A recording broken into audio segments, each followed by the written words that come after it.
وہ رات تاریک تھی۔ مصر کا آسمان آئینے کی طرح شفاف تھا۔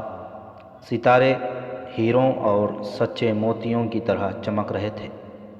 قاہرہ شہر گہری نیند سویا ہوا تھا۔ کسی کے وہم و گمان میں بھی نہ تھا کہ چند دنوں بعد ان پر کیا قیامت ٹوٹنے والی ہے۔ مصر کے سرحدی دستے بھی سوئے ہوئے تھے، صرف گشتی سنتری جاگ رہے تھے، لیکن وہ صرف جاگ رہے تھے، بیدار نہیں تھے۔ دریائے نیل کے ساتھ کی چوکی جو دریائی راستہ بند کرنے کے لیے بنائی گئی تھی، اور اس سے چند میل دور دوسری چوکی جو پہاڑیوں کے علاقے کو سرمبہر رکھنے کے لیے قائم کی گئی تھی، اس کے گشتی سنتری چار لڑکیوں کے حسین اور رومانی چال میں الجھے ہوئے تھے۔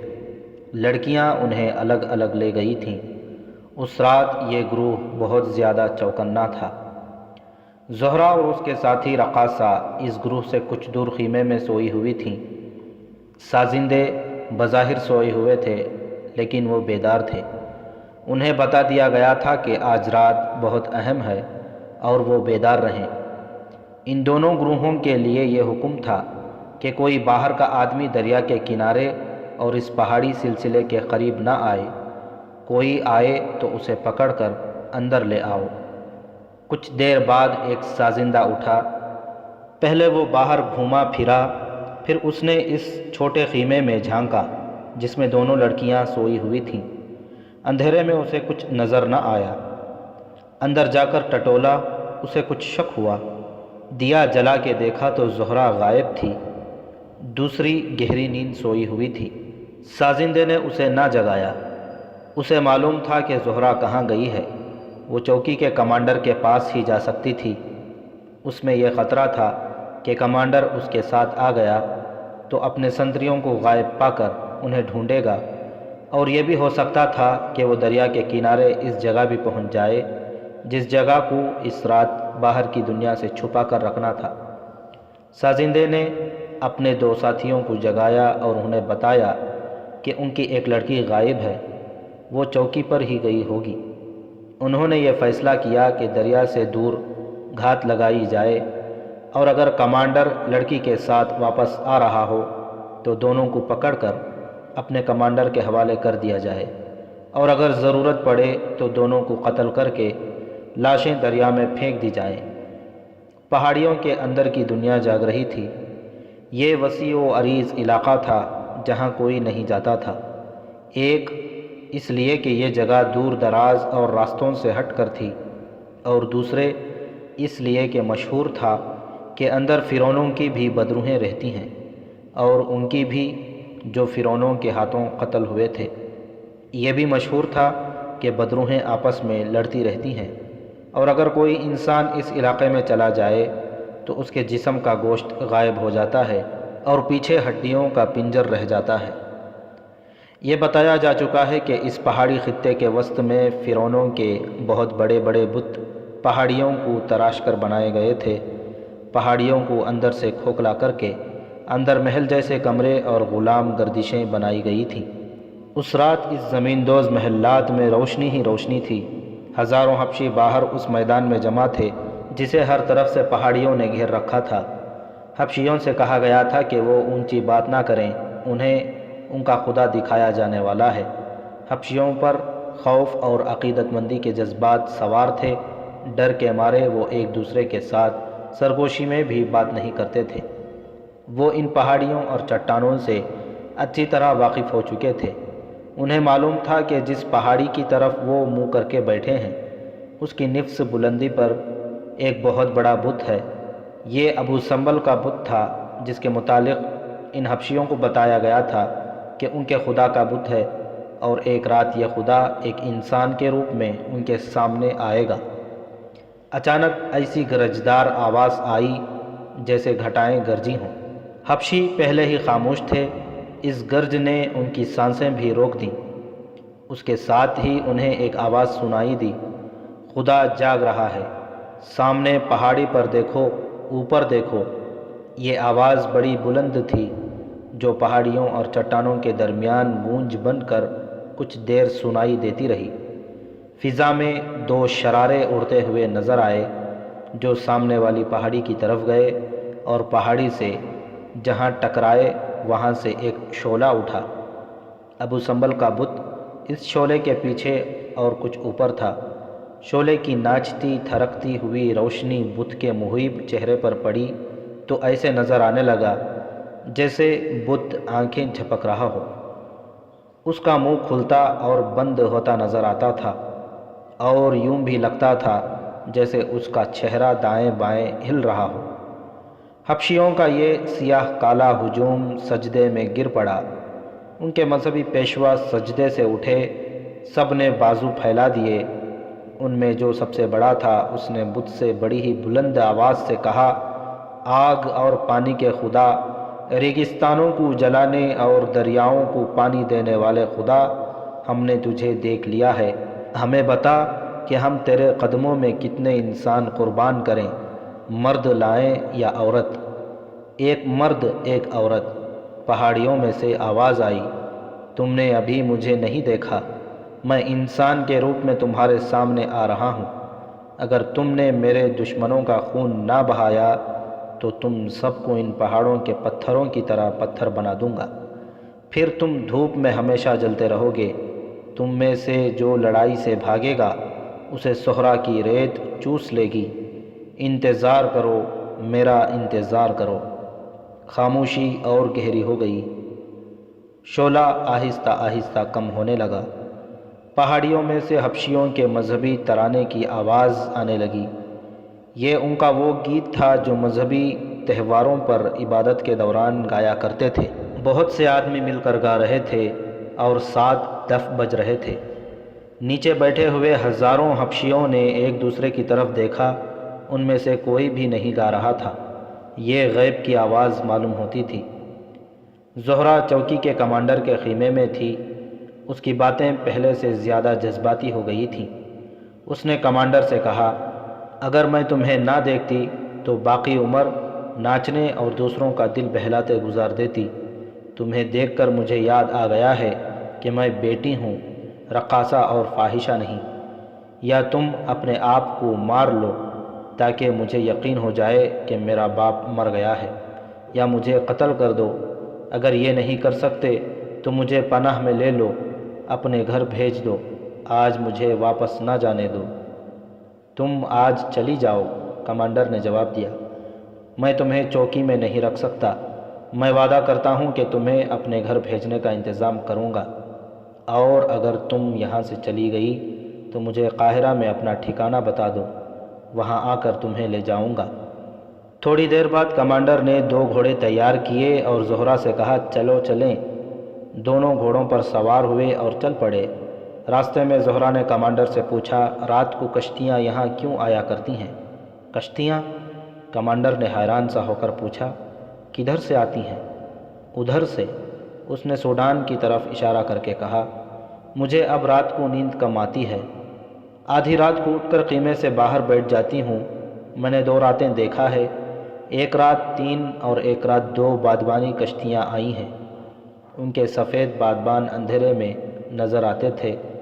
آگے جا کر کشتیاں کنارے لگیں، پھر مجھے اس طرح آوازیں سنائی دیتی رہیں جیسے ان میں سے بہت سے لوگ اتر رہے ہوں۔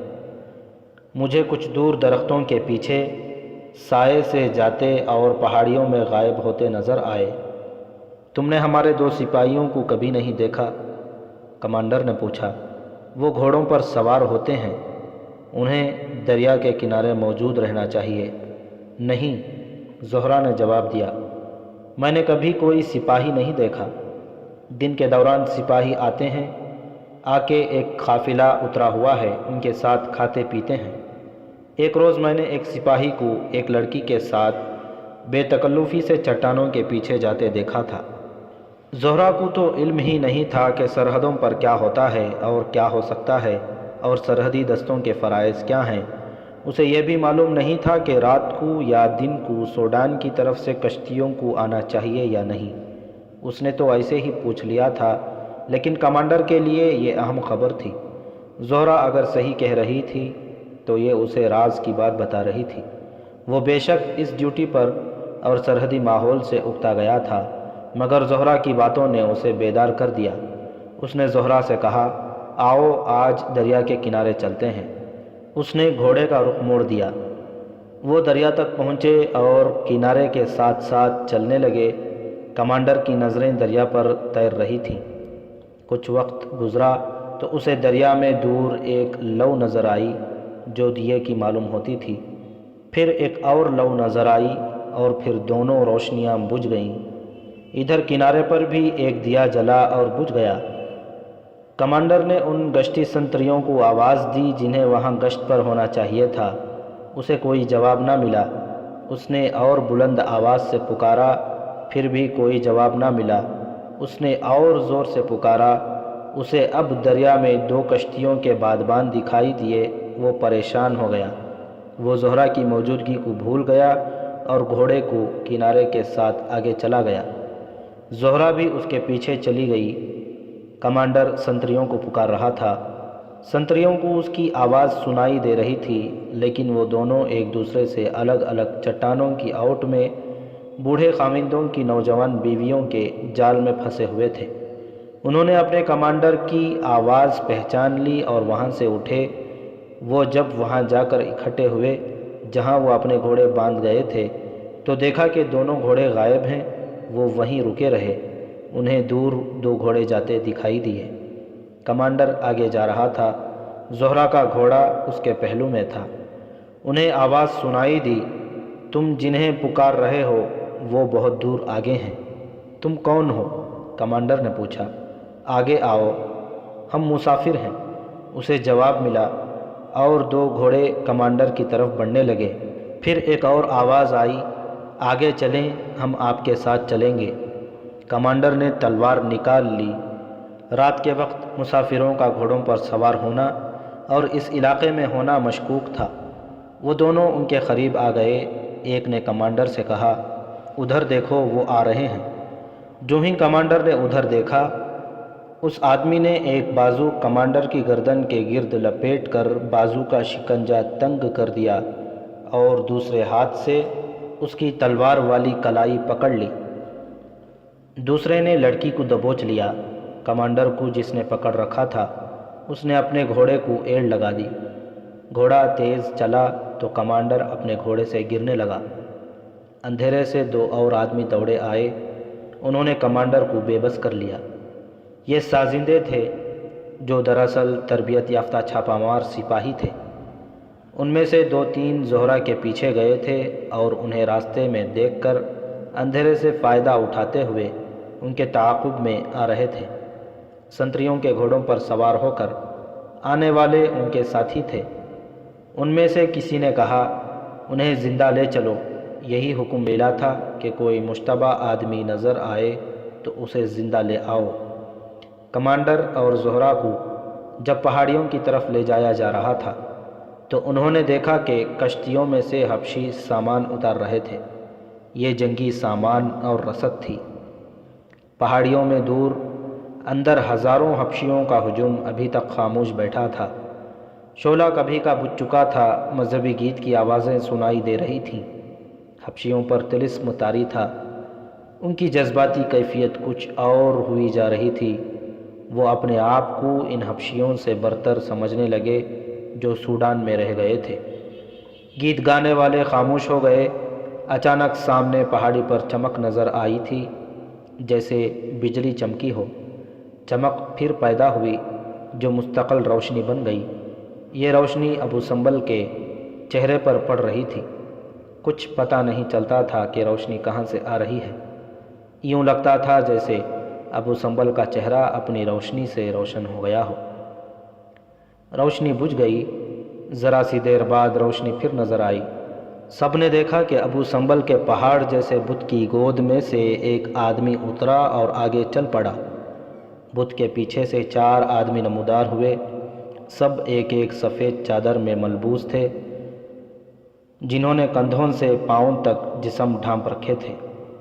جو آدمی بت کی گود میں سے آیا تھا وہ کوئی بادشاہ معلوم ہوتا تھا۔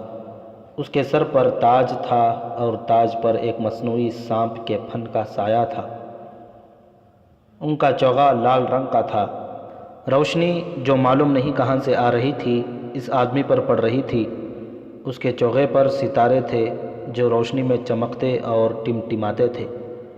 اس کے ہاتھ میں برچھی اور دوسرے میں ننگی تلوار تھی، تلوار بھی چمکتی تھی۔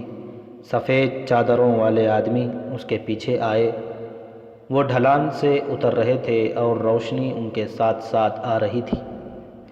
اگلا آدمی جو بادشاہ لگتا تھا رک گیا۔ پیچھے والے 4 آدمیوں نے اکٹھے بڑی ہی بلند آواز سے کہا، خدا زمین پر اتر آیا ہے، سجدہ کرو، اٹھو اور غور سے دیکھو۔ سارا ہجوم سجدے میں گر پڑا، سب نے سر اٹھائے اور خدا کو دیکھا۔ اس وقت خدا نے تلوار اوپر اٹھا لی تھی، وہ ڈھلان سے اترنے لگا۔ سناٹا ایسا طاری ہو گیا جیسے وہاں ایک بھی انسان نہ ہو۔ وہ اترتے اترتے ایسی جگہ آ کھڑا ہوا جو بلند تھی اور ہجوم کے قریب۔ یہ جگہ چوڑی تھی، روشنی صرف اس پر اور ان 4 آدمیوں پر پڑ رہی تھی جو اس کے ساتھ تھی۔ اچانک اس روشنی میں 4 لڑکیاں داخل ہوئیں۔ ان کے لباس اتنے ہی تھے کہ صرف سطر ڈھانپ لیے ہوں۔ ان کے جسموں کے رنگ گورے تھے، ان کے پیٹھوں پر کندھوں سے ذرا نیچے پرندوں کی طرح پر پھیلے ہوئے تھے۔ ان کے بال کھلے تھے، وہ یوں حرکت کرتی تھیں جیسے اڑ رہی ہوں۔ وہ رقص کی اداؤں سے اس بادشاہ حبشیوں کے خدا کے ارد گرد گھوم کر وہیں کہیں غائب ہو گئیں، شاید چٹان کے پیچھے اتر گئی تھی۔ اس وقت 4 آدمی کمانڈر اور زہرہ کو وہاں ایک غار میں لے گئے اور ایک کمرے میں داخل کر دیا۔ ایک آدمی باہر چلا گیا، وہ واپس آیا تو اس کے ساتھ ایک اور آدمی تھا۔ اسے بتا دیا گیا کہ یہ چوکی کا کمانڈر ہے اور یہ رقاصہ ہے، اور انہیں دریا کے کنارے سے اس وقت پکڑا گیا ہے جب کشتیاں سامان اور مزید حبشیوں کو اتار رہی تھیں۔ اس آدمی نے کمانڈر اور زہرہ کو دیکھا، اس کے ہونٹوں پر مسکراہٹ آ گئی۔ وہ ایک آدمی کو ساتھ لے کر باہر نکل آیا۔ تم انہیں بڑے اچھے وقت لائے ہو، اس نے کہا۔ یہ بدبخت حبشی انسانی قربانی مانگ رہے ہیں۔ ہم نے القند کے کہنے پر خدا کی آواز میں اعلان کر دیا تھا کہ ایک مرد اور ایک عورت کی قربانی دی جائے گی۔ ہمیں کہیں سے ایک مرد اور ایک عورت کو اغوا کر کے ان کے حوالے کرنا تھا۔ تم نے ہمارا مسئلہ حل کر دیا ہے، معلوم ہوتا ہے ہم کامیاب ہوں گے۔ ہر کام پوری کامیابی سے ہو رہا ہے۔ قربانی کے لیے اپنے آپ ہی تو انسان آ گئے ہیں۔ حبشیوں نے خدا کو دیکھ لیا ہے؟ ایک آدمی نے پوچھا۔ اگر تم ہوتے تو دیکھتے کہ ہم نے کیسی استادی سے انہیں خدا کو دکھایا ہے، اس نے جواب دیا۔ بت کے سامنے والی پہاڑی سے جلتے ہوئے فتیلے والے تیر چلائے گئے۔ تیر اندازوں نے اندھیروں میں ایسا نشانہ باندھا کہ صحیح جگہ پر تیر گرے۔ ہم نے تیل اور مادہ زیادہ جگہ پھیلا دیا تھا، پہلے ہی 2 تیروں نے اسے آگ لگا دی۔ اینڈرسن تجربہ کار آدمی ہے، اس نے کہا تھا کہ شعلے میں بت ہنستا، مسکراتا اور جھپکتا نظر آئے گا۔ یہ شعلے کا کرشمہ تھا کہ خود ہمیں یقین ہونے لگا کہ بت نہ صرف آنکھوں اور ہونٹوں کو حرکت دے رہا ہے بلکہ اس کا چہرہ دائیں اور بائیں حرکت کر رہا ہے۔ اور حبشیوں کا رد عمل کیا تھا؟ سجدے میں گر پڑے تھے۔ اس نے جواب دیا، ہمارے آدمیوں کی آوازیں بڑی گونجدار تھیں۔ پہاڑیوں میں ان کی گونج کچھ دیر تک سنائی دیتی رہی۔ میں اندھیرے میں دیکھ نہیں سکا۔ مجھے یقین ہے کہ حبشی خوف سے کانپ رہے ہوں گے۔ القند کا ناٹک تو بہت ہی کامیاب رہا۔ شعلہ بجھا تو ہم نے اسے پوشاک پہنا کر بت کی گود میں بٹھا دیا اور 4 آدمی پہلے ہی وہاں چھپے بیٹھے تھے۔ بت پر سامنے کی پہاڑی سے روشنی پھینکنے کا سلسلہ بھی کامیاب رہا۔ 7 والی پہاڑی پر جو آگ جلائی گئی تھی، اس کے قریب پڑا آئینہ رکھ کر بت پر عکس پھینکا تو یوں لگتا تھا جیسے یہ بت کا چہرے کا نور ہے۔ اس میں سے القند خدا بن کر اترا تو ہماری لڑکیوں نے سب کو یقین دلا دیا کہ یہ خدا ہے اور وہ پریاں ہیں۔ ہم کسی قدم پر ناکام نہیں ہوئے۔ اب القند کو اندر بٹھا کر تمام حبشیوں کو اس کے سامنے سے گزارا جائے گا اور انہیں کہا جائے گا کہ یہ ہے تمہارا خدا جو جنگ میں تمہارے ساتھ ہوگا۔ ان دونوں کمانڈر اور زہرہ کو آج ہی قربانی کر دیں گے۔ اس کا فیصلہ حبشی کریں گے۔ وہ شاید انہیں 3-4 روز پالے پوسیں گے اور اپنی کچھ رسمیں ادا کریں گے۔ انہیں کسی کی آواز سنائی دی۔ مجھے معلوم نہیں تھا کہ لڑنے والے سالار کو یہ سوانگ بھی بھرنا پڑے گا۔ 3-4 آدمیوں کی ہنسی سنائی دی۔ کسی اور نے کہا، اس کے بغیر ان حبشیوں کا لڑانا آسان نہیں تھا۔ بہرحال آپ کو اس سوانگ کی بہت زیادہ قیمت مل رہی ہے، پورا مصر۔ یہ القند اور اس کے ساتھیوں کی آوازیں تھیں۔ وہ قریب آئے تو ان دونوں نے بتایا کہ ایک مرد اور ایک عورت اتفاق سے ہاتھ آ گئی ہیں، انہیں حبشیوں کے حوالے کیا جا سکتا ہے۔ القند نے یہ نہ پوچھا کہ یہ دونوں کون ہیں۔ وہ سر کے تاج اتار کر اس کمرے میں چلا گیا جہاں کمانڈر اور زہرہ کو رکھا گیا تھا۔ القند کمانڈر کو نہ پہچان سکا۔ کمانڈر نے اسے پہچان لیا۔ کمانڈر کے کانوں میں وہ باتیں بھی پڑی تھیں جو باہر ایک آدمی دوسرے کو سنا رہا تھا۔ اس نے اس کے منہ سے کئی بار القند کا نام سنا تھا اور اسے یہ بھی معلوم ہو گیا تھا کہ اسے اور زہرہ کو قربان کیا جائے گا۔ القند اس کے سامنے آیا تو اسے اس پر حیرت نہ ہوئی کہ اس کا سالار یہاں کیسے آ گیا ہے۔ القند یہ کہہ کر باہر نکل گیا کہ ان دونوں کو حبشیوں کے مذہبی پیشواؤں کے حوالے کر دو۔ 3-4 روز بعد قاہرہ میں العادل نے علی بن سفیان کو بلایا اور کہا، 3-4 دنوں سے سالار القند نہیں مل رہا ہے۔ میں اسے جب بھی بلاتا ہوں جواب آتا ہے کہ وہ نہیں ہے۔ اس کے گھر سے بھی یہی جواب ملا ہے۔ وہ کہاں جا سکتا ہے؟ اگر سرحدی دستوں کے معائنے کے لیے سرحد کے دورے پر جاتا تو آپ سے اجازت لے کر جاتا۔ علی بن سفیان نے جواب دیا، فوری طور پر میرے ذہن میں یہی آتا ہے کہ اسے تخریب کاروں نے اغوا یا قتل کر دیا ہوگا۔ یہ بھی ہو سکتا ہے کہ وہ تخریب کاروں سے ہی جا ملا ہو۔ العادل نے کہا، کبھی ایسا شک ہوا نہیں تھا۔ علی بن سفیان نے کہا، میں اس کے گھر سے پتہ کراتا ہوں۔ وہ خود اس کے گھر چلا گیا۔ القند کے 12 باڈی گارڈ موجود تھے۔ اس کے کمانڈر سے پوچھا کہ سالار القند کہاں ہے؟ اس نے لا علمی کا اظہار کیا۔ کسی بھی باڈی گارڈ کو معلوم نہیں تھا۔ ملازمہ کو باہر بلا کر کہا گیا کہ القند کی بیویوں سے پوچھیں کہ القند کہاں گیا ہے۔ ملازمہ اسے اندر لے گئی، اندر کمرے میں بٹھایا۔ وہ بوڑھی عورت تھی۔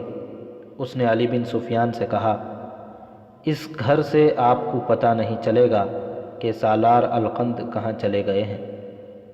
میں ایک عرصے سے یہاں جو کچھ دیکھ رہی ہوں وہ بتا دیتی ہوں، لیکن میری جان کی حفاظت آپ کے ذمے ہوگی۔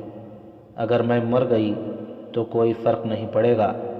خاوند مدت ہوئی مر گیا تھا۔ ایک ہی بیٹا تھا جو سوڈان کی لڑائی میں شہید ہو گیا ہے۔ میں نے یہاں نوکری کر لی ہے۔ یہ لوگ مجھے غریب اور سیدھی سادی عورت سمجھتے رہے۔ انہیں معلوم نہیں تھا کہ شہید کی ماں اس ملک اور اس کے مذہب کے خلاف کوئی بات برداشت نہیں کر سکتی جس کی خاطر اس نے اپنا بیٹا شہید کرایا ہو۔ اس گھر میں مشکوک سے لوگ آتے رہتے ہیں۔ میں نے ایک رات ایک آدمی کو اندر جاتے دیکھا۔ وہ عربی لباس میں تھا اور اس کی داڑھی تھی۔ مجھے اندر بلا کر کہا گیا کہ میں شراب لانے کا انتظام کروں۔ شراب ایک نئی بیگم پلایا کرتی ہے جو مصری یا عربی معلوم نہیں ہوتی۔ میں نے دیکھا کہ داڑھی والا مہمان داڑھی اتار رہا تھا۔ اس کی داڑھی اور مونچھیں مصنوعی تھیں۔ اس سے پہلے بھی یہاں ایسے لوگ آتے رہے جن پر مجھے شک ہے کہ نیک نیت لوگ نہیں۔ میرے کانوں میں اس قسم کے الفاظ بھی پڑے ہیں، آدھا مصر سوڈان کا، مصر کی عمارت ایک ہی رات میں کام ہو جائے گا۔ سالار رات کو نکلے تھے۔ ان کے ساتھ 2 اجنبی صورت کے آدمی تھے۔ میں نے یہ بھی دیکھا تھا کہ سالار نے محافظوں کے کمانڈر سے کچھ باتیں کی تھیں۔